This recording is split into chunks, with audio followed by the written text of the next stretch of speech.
हमारे पास इस प्रॉब्लम में क्या दिया हुआ है, both the capacitor shown in figure are made of a square plate of H A, the separation between the plates of the capacitor are D1 and D2 as shown in figure.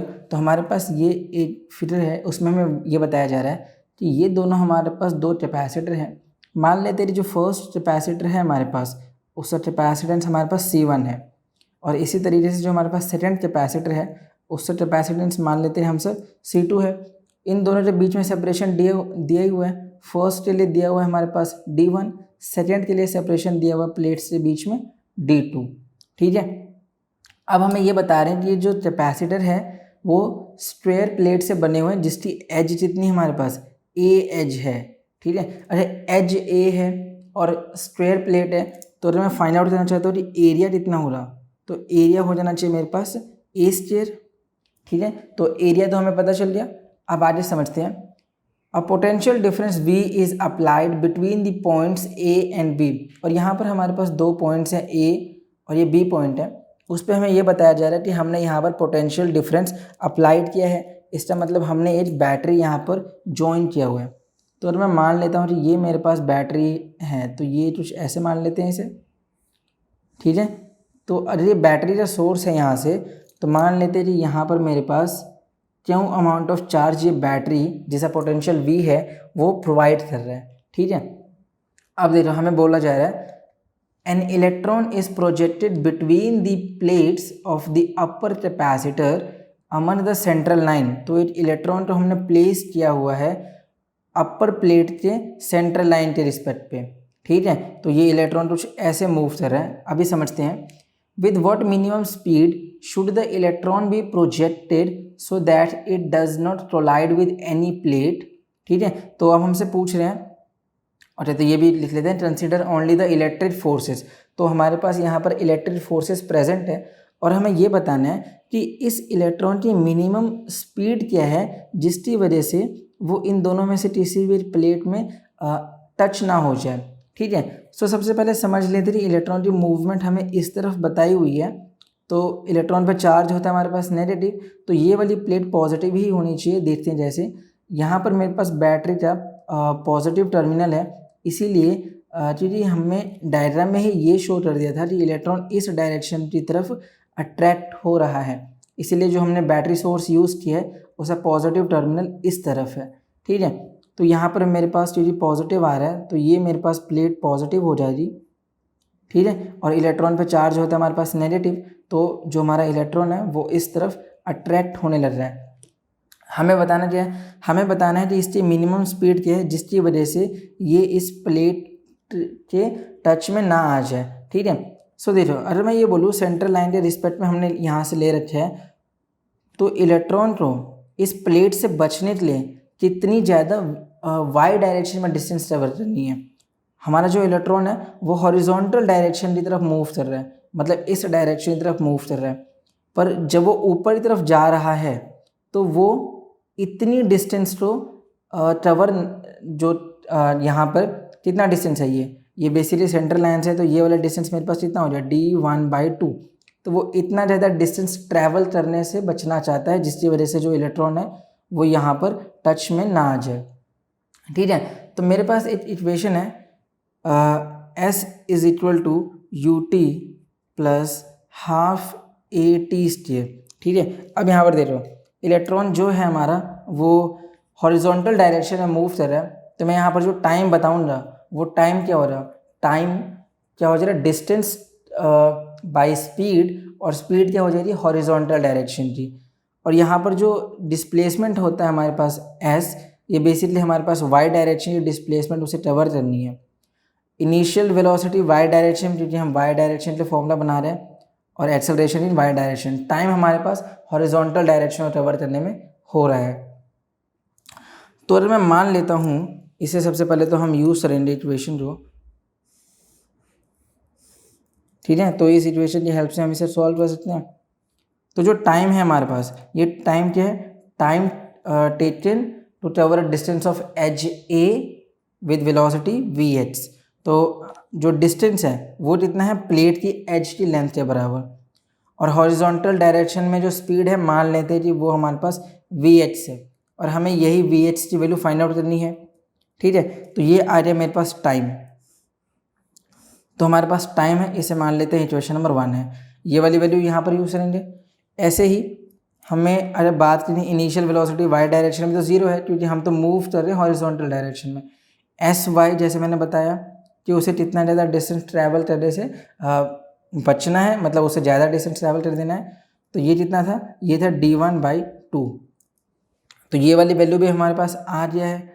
अब मुझे simple यहाँ पर क्या find out करना है, मुझे यहाँ पर एक्सेलरेशन के लिए सॉल्व करना है। ठीक है, तो अगर मुझे यहाँ पर एक्सेलरेशन के लिए सॉल्व करना है, तो एक्सेलरेशन की वैल्यू होती है हमारे पास फोर्स बाय मास, और हमें पता है यहाँ पर हमारे पास इलेक्ट्रिक फोर्सेस प्रेजेंट है। तो ये कितना हो जाएगा, इलेक्ट्रिक फोर्स होता है चार्ज इनटू इलेक्ट्रिक फील्ड। तो चार्ज यहाँ पर इलेक्ट्रॉन की बात हो रही है, तो electron into electric field divided by mass. ठीक है, एक्सेलरेशन आ जाए मेरे पास E/m। इलेक्ट्रिक फील्ड की वैल्यू होती है हमारे पास कैपेसिटर के लिए सिग्मा बाई एप्सिलॉन नॉट। इसे थोड़ा सा और सिंप्लीफाई करते हैं, तो ये हो जाएगा E/m एप्सिलॉन नॉट। सिग्मा क्या होता है, चार्ज पर यूनिट एरिया। तो चार्ज मैंने मान लिया था जी पोटेंशियल से कितना आ रहा था, बैटरी से, क्यों, और एरिया तो हमें पता ही है ए स्क्वायर होने वाला है। ठीक है, तो अब मुझे एक्सेलरेशन की वैल्यू चाहिए, तो मुझे चार्ज की वैल्यू चाहिए। ठीक है, सो देखो चार्ज की वैल्यू कैसे आ जाएगा, जो चार्ज है हमारे पास वो क्या हो जा रहा है, वो हो जा रहा है C equivalent into potential. V source पे हमने पोटेंशियल किया था। अब एक बात समझो, ये जो दोनों ही कैपेसिटर हैं हमारे पास, ये कैसे हैं, ये आपस में सीरीज़ में जॉइंड है। ठीक है, यहाँ पे पोटेंशियल पॉजिटिव, यहाँ पे पोटेंशियल हमारे पास नेगेटिव आ रहा है, तो ये दोनों ही आपस में यहाँ पर सीरीज़ में जॉइंड है। तो इसकी वजह से मैं ये कह सकता हूँ कि जो इंटरनेट कैपेसिटेंस हो रहा, अगर मैं इसे इक्वेशन नंबर 2 मान लेता हूँ, एक्चुअली मुझे इसे सॉल्व ही करना है अभी, इसे मान लेते हैं इक्वेशन नंबर 2। ये मान लिया मैंने इक्वेशन नंबर 3। जो सी इक्विवेलेंट होता है वो सीरीज़ में है, तो C1.C2 divided by C1 plus C2। और हमें पता है दोनों ही पैरेलल प्लेट कैपेसिटर हैं, तो पैरेलल प्लेट कैपेसिटर के लिए जो C की वैल्यू आता है वो होता है एप्सिलॉन नॉट A/d। ठीक है, तो यहाँ से मैं कह सकता हूँ C इक्विवेलेंट ये होना चाहिए एप्सिलॉन नॉट A/d1, ये हो रहा है मेरे पास एप्सिलॉन नॉट A/d2, और ये कितना आ रहा है मेरे पास, ये हो जाएगा epsilon not A/d1 plus epsilon not A/d2। तो जब इसे मैं थोड़ा सा सिंप्लीफाई करता हूँ, सो देखो नीचे में मैं एलसीएम भी ले लेता हूँ, तो एप्सिलॉन नॉट A कॉमन ले लेता हूँ, ये हो जाए मेरे पास d1 plus d2 divided by d1.d2। ठीक है, तो ये आ जाए मेरे पास आंसर। और ऊपर में क्या बच रहा है हमारे पास, ये हो रहा है epsilon naught A into epsilon naught A divided by d1.d2। ठीक है, तो ये क्या है हमारे पास, वैल्यू कैंसिल हो गया, ये दोनों वैल्यू यहाँ पर कैंसिल, ये दोनों वैल्यू यहाँ पर कैंसिल। ठीक है, तो जो C इक्विवेलेंट है इसे फर्दर अभी सॉल्व करते हैं। सो देखो हमारे पास जो C इक्विवेलेंट की वैल्यू आया है वो कितना आ गया, वो है epsilon naught A divided by d1 plus d2। ठीक है, तो ये आ रहा है मेरे पास C इक्विवेलेंट की वैल्यू। तो चार्ज क्या होता है, C equivalent into potential. So charge आ जाए मेरे पास epsilon naught A divided by d1 plus d2 into V। ठीक है, तो ये आ गया मेरे पास चार्ज की वैल्यू।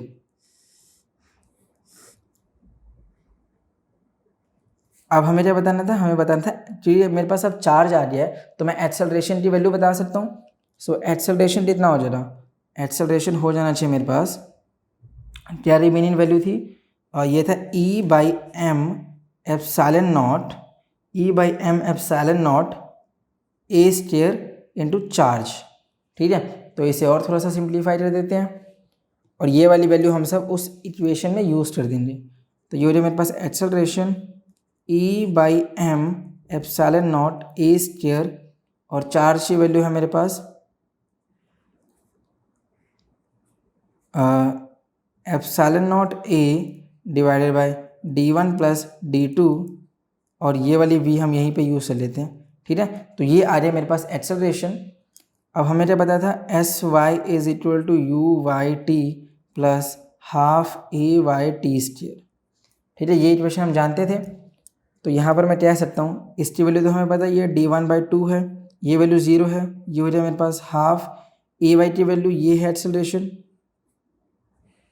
कितना है मेरे पास E V divided by M epsilon naught A square epsilon naught A divided by d1 plus d2। ठीक है, और टी स्क्वायर, टी मैंने बताया था कितना आया था, a बाई वी एच इसका होल स्क्वायर। ठीक है, अब देखो हमारे पास क्या रिजल्ट बच रहा है, इस वाले हाफ के साथ ये वाला हाफ कैंसिल हो गया, एप्सिलॉन नॉट से तो एप्सिलॉन नॉट यहाँ पर कैंसिल हो गया। ठीक है, जो यहाँ से ए स्क्वायर आने वाला है उससे ए स्क्वायर यहाँ पर कैंसिल हो जाएगा, क्या वैल्यू बच रहा है मेरे पास, d1 is equal to e V A divided by mass d1 plus d2, और ये बच जाए मेरे पास 1 बाई वी एच इसका होल स्क्वायर।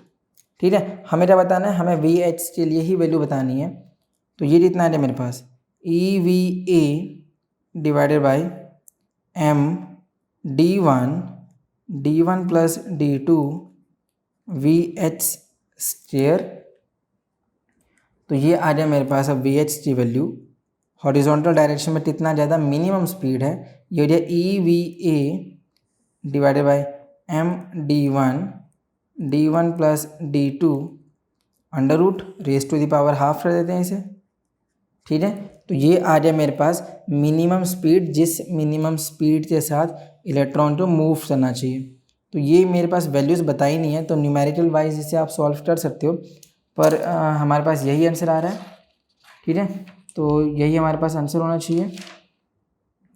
क्या है, वी ई ए की वैल्यू क्या है हमारे पास, ए की वैल्यू हमारे पास एरिया है, तो एरिया हो जाए मेरे पास ए स्क्वायर। ठीक है, तो यहाँ पर हमें पता है जो ए है उसकी वैल्यू ए स्क्वायर है, क्योंकि वो एरिया को रिप्रेजेंट कर रहा है। ठीक है, तो यही हमारे पास फाइनल आंसर है। इससे आसान सॉल्यूशन और कहीं नहीं।